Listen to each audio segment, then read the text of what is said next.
नमस्कार मित्रांनो, माझे नाव नंदिनी आहे. आज मी तुम्हाला माझी आणि माझ्या नवऱ्याच्या मॅनेजरची खूपच एक रोमांचक अशी कहाणी सांगणार आहे. त्यापूर्वी आपल्या चॅनलला सबस्क्राईब नक्की करा. ही गोष्ट 4 वर्षाच्या आधीची आहे. माझ्या लग्नाला नुकतेच 3 वर्ष झाली होती.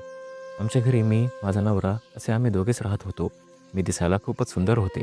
गोरी पान, घारे डोळे, माझी हाईट 5 फूट आणि 2 इंच होती. दिसायला दिसायला तर मी खूपच आकर्षक आणि मादक होते. तसं बघायला गेलं तर माझा नवरा माझ्यापेक्षा हाईटने थोडासा कमीच होता. आमच्या घरातली परिस्थिती थोडीशी गरिबीची असल्यामुळे आमच्या घरातल्यांनी माझं लग्न लवकर करून दिले. माझा नवरा हा एका प्रायव्हेट कंपनीमध्ये काम करत होता. नवऱ्याच्या मानाने मी नवऱ्यापेक्षा दिसायला खूपच चांगली आणि शरीराने पण खूप मजबूत होते. माझा नवरा हा शरीराने खूपच बारीक होता. त्याच्या अंगात ताकदच नव्हती. त्यामुळे तो मला पाहिजे तेवढं शारीरिक सुख काही देण्यास समर्थच नव्हता. त्यामुळे आत्तापर्यंत आम्हाला मूलबाळ काही झालेच नाही. आता तर आमच्यामध्ये कधी-कधीच हे सर्व काही होते. पण म्हणतात ना, की तहानलेल्या माणसाला जिथून पाणी मिळते, तिथे तो जाण्याचा प्रयत्न नक्कीच करतो म्हणून. आता माझ्यासोबत पण असेच झाले. माझ्या शरीराची भूक मिटवण्यासाठी मी एका दुसऱ्या परपुरुषासोबत झोपले. पण ही गोष्ट मी आतापर्यंत कोणालाही समजूत दिली नाही. लग्नाच्या आधीही माझे खूप सारे बॉयफ्रेंड होऊन गेले होते. त्यामुळे मला माझ्या शरीराची भूक मिटवण्याची सवयच लागली होती. आता माझ्या नवऱ्याकडून मला पाहिजे तसे सुख काही भेटतच नव्हते. म्हणून मी आता अशा प्रेमाच्या शोधात होते, जेणेकरून माझ्या शरीराची भूक मिटेल.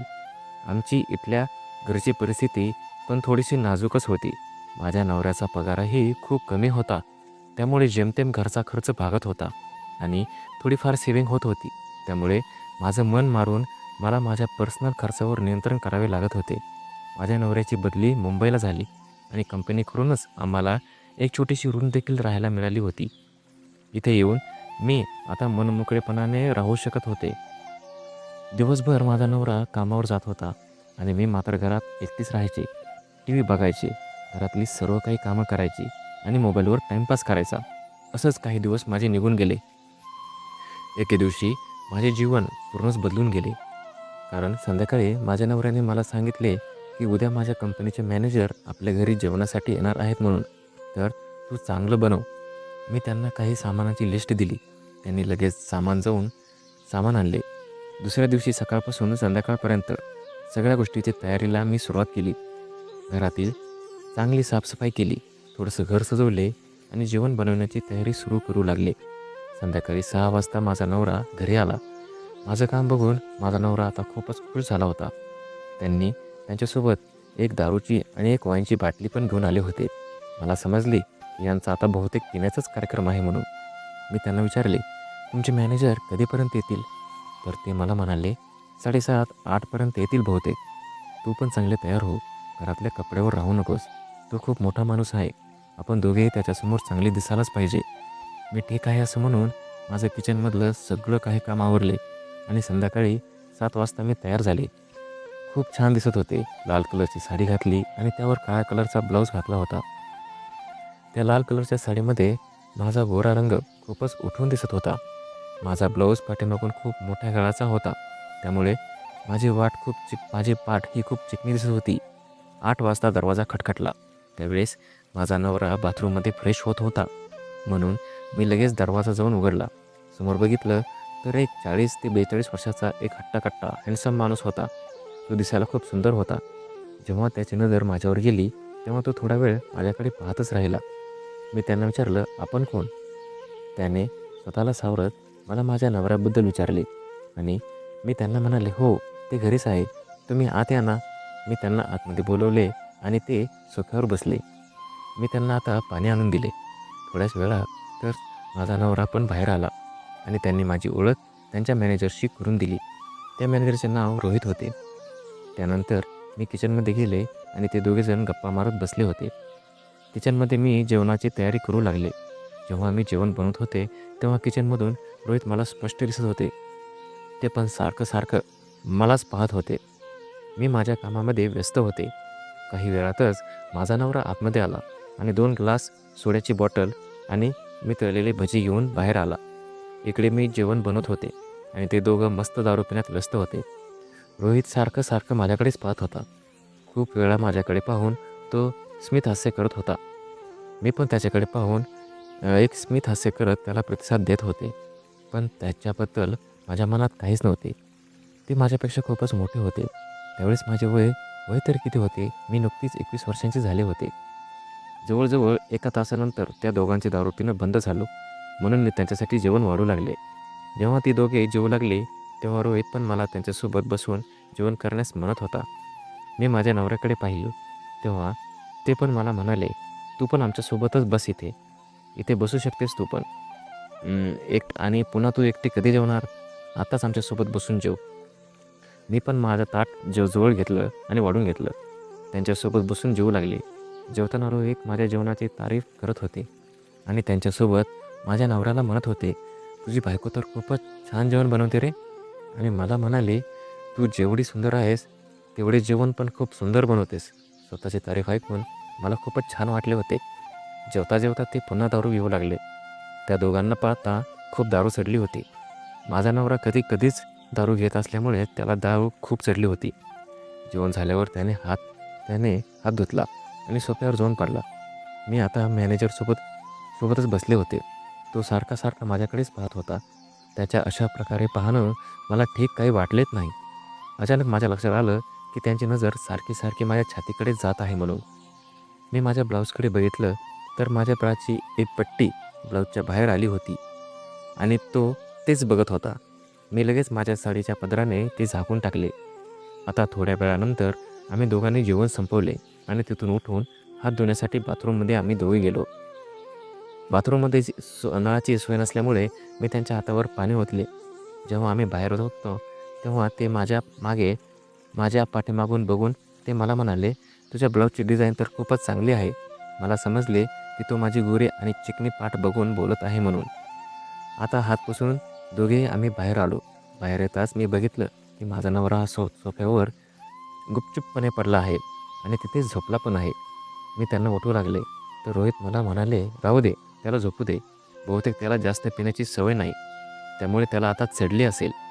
काही प्रॉब्लेम नाही, झोपू दे त्याला." आता मी निघतो आणि तो दरवाजाकडे जाऊ लागला. जसा दरवाजा उघडला तेव्हा आम्ही बघितले की बाहेर खूप मोठा पाऊस पडत आहे. तेव्हा तो मला म्हणाला, "थोडा वेळ मी इथेच थांबतो." नाहीतर मी या पावसात खूप भिजेल. बाहेर सोफ्यावर तर माझ्या नवऱ्याची झोप लागल्यामुळे मी रोहितला माझ्या रूममध्ये घेऊन आले आणि आता आम्ही दोघेही बेडवर बसून छान गप्पा मारू लागलो. ते मला म्हणाले, "तुझा नवरा खरंच खूपच नशीबवान आहे की तुझ्यासारखी एवढी सुंदर बायको त्याला मिळाली. तू खूप छान जेवण पण बनवतेस. काश तू माझी बायको असतीस." मी लगेच त्यांना म्हणाले, ते म्हणाले, "काय?" "तेच जे तू आता ऐकलं आहेस." हे ऐकून मी लाजले आणि मान खाली घालून त्यांना म्हणाले, "सर, हे तुम्ही काय म्हणत आहात?" मी लाजत असलेले त्यांना जाणवले आणि ते माझ्याजवळ आले आणि मला म्हणाले, "अगं खरंच, तू जर माझी बायको असतीस तर मी स्वतःला खूप नशीबवान समजलं असतं. माझ्याशी मैत्री करणार का?" त्यांच्या या प्रश्नाला मी उत्तर देऊ शकले नाही. ते पुन्हा मला विचारले, "सांग, माझ्याशी मैत्री करशील का?" मी त्यांच्याकडे बघून त्यांना हां म्हणून माझी मान हलवली. ते खूप खुश झाले. माझा हात त्यांनी त्यांच्या हातात घेऊन ते मला म्हणाले, "थँक्यू. मला तुझा मोबाईल नंबर दे." आम्ही दोघांनी एकमेकास मोबाईल नंबर शेअर केला. माझ्या नवऱ्याला या बाबतीत काहीच माहिती नव्हतं. ते निवांत बाहेर सोफ्यावर झोपले होते. आता काही वेळातच पाऊस थांबला आणि ते निघूनही गेले. दुसऱ्या दिवशी जेव्हा जेव्हा पण माझा नवरा जॉबला जात होता तेव्हा रोहितचा मला फोन येऊ लागला.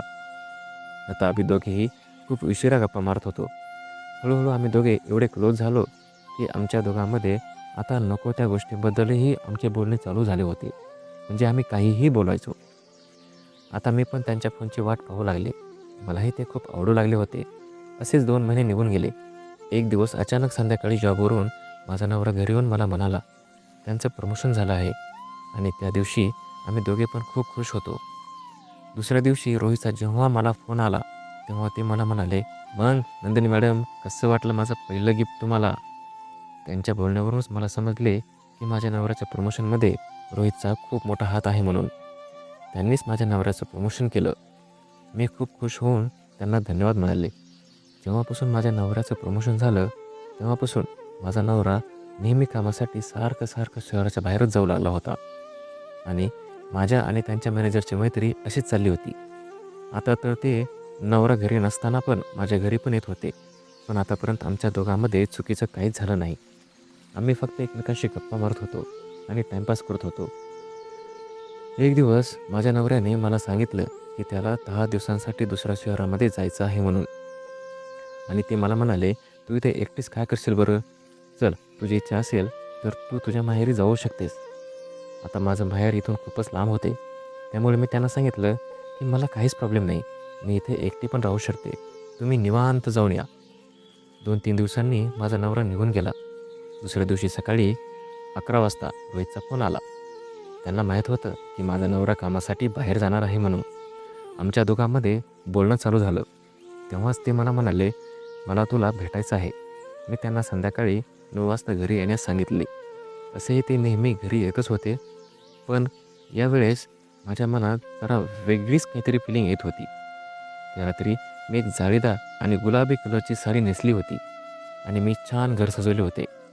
संध्याकाळी बरोबर 9 वाजता दरवाजाची बेल वाजली आणि जेव्हा मी दरवाजा उघडला तर समोर रोहित होते. त्यांच्या हातात एक बॅग पण होती. मी त्यांना विचारले, "एवढी मोठी बॅग?" ते मला म्हणाले, "मी माझ्या घरी सांगितलं आहे की मी काही दिवसांसाठी कामानिमित्त बाहेर जाणार आहे म्हणून. मी ऑफिसमध्ये पण 10 दिवसांची सुट्टीच टाकली आहे. आता काही दिवस मला तुझ्यासोबत इथेच घालवायचे आहेत. मी थोडे दिवस इथे तुझ्यासोबत राहू शकतो का?" त्यांचं हे बोलणं ऐकून तर मी एकदमच घाबरले आणि मी त्यांना म्हणाले, "जर कोणाला माहीत झालं तर असं काही करू नका." ते मला समजत म्हणाले, "अरे, तू काहीच काळजी करू नकोस. कोणाला काहीच माहिती पण होणार नाही." त्यानंतर मी त्यांना घरात घेतलं आणि मी किचनमध्ये जाऊन जेवण बनवले. आता आम्ही दोघे मिळून जेवण केलं आणि जेवण झाल्यानंतर आम्ही आता आमच्या गॅलरीमध्ये बसून एकमेकांशी खूप छान छान गप्पा मारत होतो. त्यांच्याकडे पाहून माझ्या मनात विचार येत होते की एवढे दिवस इथे राहण्याचा नक्की त्यांचा काय प्लॅन आहे. बोलता बोलता अचानक त्यांनी माझा हातच धरला आणि त्यांनी मला एकदम त्यांच्या जवळ ओढले आणि एकदमच नशेत येऊन मला किस करायला त्यांनी सुरुवात केली. त्यांनी त्यांच्या मनात एवढे दिवस लपवलेल्या भावना आता त्यांच्या बाहेर येऊ लागल्या होत्या. "नंदिनी, तू मला खूप आवडतेस. मला एकदाच करू दे ना. तुला खूप मजा येईल." असं म्हणून त्यांनी मला नको तिथे स्पर्श करायला चालू केले. त्यांच्या या स्पर्शामुळे आता माझ्या शरीराची आग खूपच वाढली होती आणि मी त्यांना पण प्रतिसाद देतच होते. आम्ही दोघे किस करतच माझ्या बेडरूममध्ये गेलो आणि त्यांनी मला पलंगावर पाडून माझ्यासोबत ते सर्व काय करायला चालू केले, जे एक नवरा त्याच्या बायकोसोबत करतो. माझ्या नवऱ्यापासून मला ते सगळं सुख भेटलेच नव्हते. म्हणून मी आज रोहितकडून माझ्या शरीराची छान अशी भूक भागवून घेतली होती. रात्रभर तो मला रगडत होता. असेच 10 दिवस आम्ही दोघे एकमेकांवर खूप प्रेम करत राहिलो. 10 दिवसांनी तो त्याच्या घरी निघून गेला आणि माझा नवराही घरी आला. माझ्या नवऱ्याला माझे काहीच पडली नव्हती. तो माझ्याकडे जास्त लक्ष देत पण नव्हता. मला काय हवंय, काय नको आहे ते काहीच बघत नव्हता. पण रोहितने मला काय काय पाहिजे, काय नको आहे ते सगळं देत होता. फक्त माझ्या शरीराची भूकच नाही, तर मला हव्या नको त्या वस्तूही तो आणून देत होता. थोडे दिवस तिथे राहिल्यानंतर माझ्या नवऱ्याने दुसऱ्या शहरात जॉब घेतला आणि काही महिन्यांनी आम्ही दुसऱ्या शहरात पण ट्रान्सफर झालो. पण आजही मला रोहितसोबत घालवलेले ते सुंदर क्षण खूप आठवतात. तर मित्रांनो, कशी वाटली तुम्हाला ही कथा मला कमेंटमध्ये नक्की सांगा. आणि हो, ह्या कथेला तुम्ही जास्तीत जास्त शेअर करा आणि आपल्या चॅनलला सबस्क्राईब करायला विसरू नका. चला बरं, सबस्क्राईब करा अगोदर. धन्यवाद. भेटूया पुढच्या कथेमध्ये.